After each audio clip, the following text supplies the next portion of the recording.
Welcome to the Seth Farbman on podcast, from startup to stock exchange. So today it's a great pleasure to have the CEO of Sun Pacific, Nick, with us here at VStock World headquarters. Nick, thanks for joining us. Thanks for having me. There are a lot of companies that we service that they've got widgets or technology, something that's not really understandable or tangible. That's not the case in your situation. Tell me what it is that Sun Pacific does. We have a lot of widgets. You told me you didn't have a widget. Yeah. Okay, go ahead.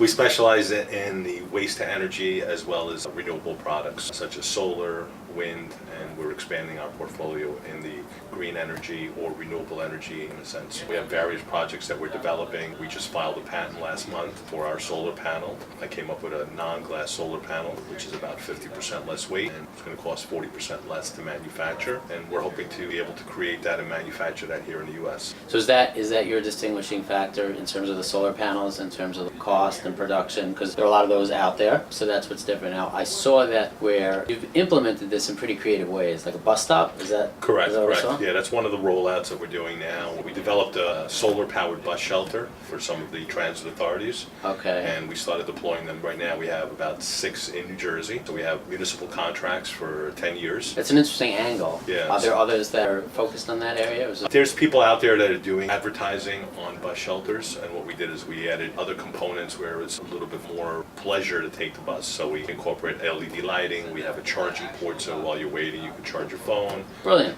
So there's a couple of different upswings for the passengers to be able to utilize, and not just an advertising place. A lot of the companies that we meet, if you've got a company that's focused on tech, you find that the CEO has always been in tech, or you find that the CEO has been a former scientist if they're in bio. What's your background? Have you always been in energy? No, I started in the financial sector. Okay. So I'm sorry to hear that. Yeah, so I had an insurance company. We were property and casualty. And how did you get into energy? In energy, I had a piece of property where we were looking to develop, and I thought about doing a solar farm. And then from the solar farm, it came out to working with some of the water treatment facilities to be able to provide them with power, but they had no footprint. So I designed the canopy system to go over their detention ponds, but solar panels were too heavy, so that's when I started developing the non-glass solar panel, so we can suspend it over the ponds and be able to generate electricity. So you're a self-taught sort of expert on this. You just saw an industry, rolled up your sleeves, and figured it out. Yeah, I'm an entrepreneurial junkie. Yeah, I like to see where there's a need and hopefully try to. I agree. I mean, I find that those are the best businesses, not where it's a luxury item or something that would be nice to have, but if you see that there's a pain point in the industry or there's a problem and you can plug it up, then those are often the best businesses. So something I have to ask you, because all the companies that we service are broken down by category.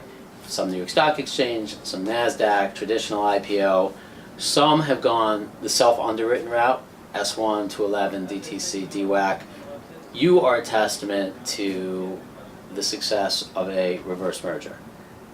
Can you tell me about that experience? Is it something you would encourage other people to do? Because very often you see that they end up folding and not working out. I think that's because they don't have great business plans and they don't have revenue, which is not the case with you. Correct. How did you find that reverse merger experience? Well, we were doing the self-start opportunity, which is taking a really long time. Okay. A lot of funds, a lot of personal investments on myself to try that route, and then this opportunity came around.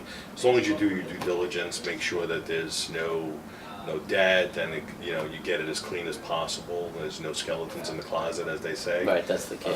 It's a good opportunity. It's a quick opportunity, and I think everybody should look at that as an option as well. It'll get you there a lot quicker, and just make sure that Just get it done right. Yeah, you have the right attorneys and you have the right team behind you. The right transfer agent, of course. Right. I think that's key.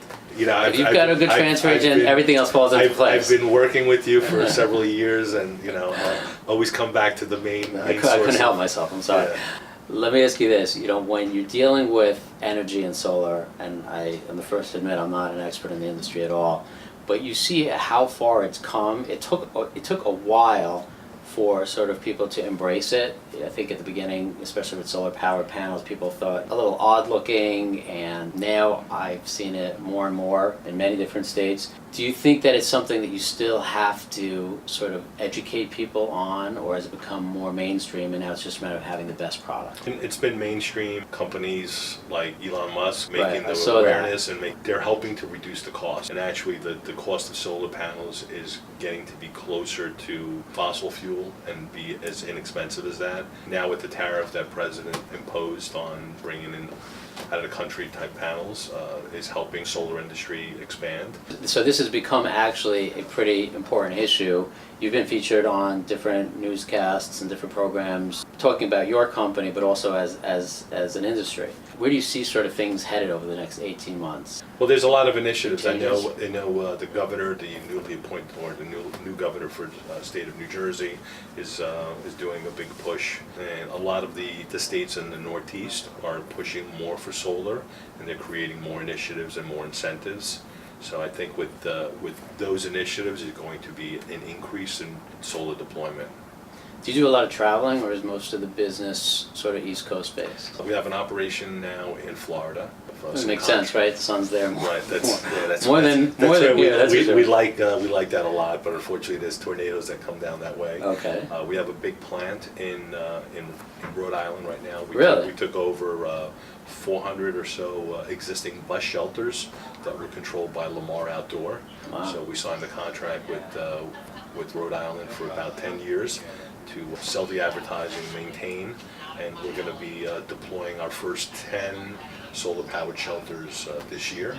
And with the deployment of that, we're also going to have digital displays, so we'll be able to use Wi-Fi to change the ads and be able to put public service announcements, emergency notifications. So just so I understand that opportunity. So when I'm coming out of the Midtown Tunnel, right, and I'm bored out of my mind because I'm in standstill traffic, and I see all of those large-scale advertisements, that's something that could be sort of self-generating in terms of energy from your solar. Correct.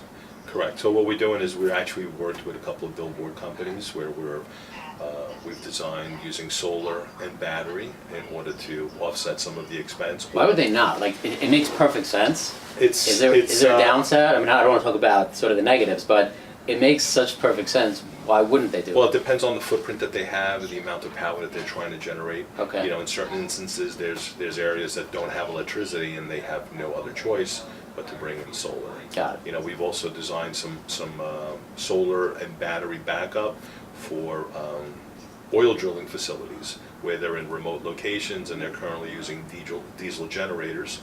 We've designed some solar-powered and battery backup in order for them to be able to use the oil pumps to drill. And Have you sort of looked into sort of these third world countries where electricity is really sparse, and are there opportunities there to expand? There's opportunities, you know, worldwide. We're looking at, you know, starting locally and expanding within the states. There's, you know, I look at it, there's enough business here in the U.S. You know, we're not going to say no to overseas, but Right. There's enough business here right now. Well, you know what, to wrap it up, I'll tell you this. You know, there are some industries out there where people are afraid that it's going away, where it's been around, and like all it takes is one sort of legislative decision and the industry as a whole can disappear. It sounds like with you, like it's just getting started. Yeah, we have a lot of diversification, so it kind of keeps us on our toes. Awesome. And it's been fun. Most importantly, what's the ticker symbol? SNPW. S as in Sam. Sam Nancy Peter William. Sam Nancy Peter William. All right, Nick, it's a pleasure. Thank you for coming thank in. You very much, Best of luck to you. Thank you very much.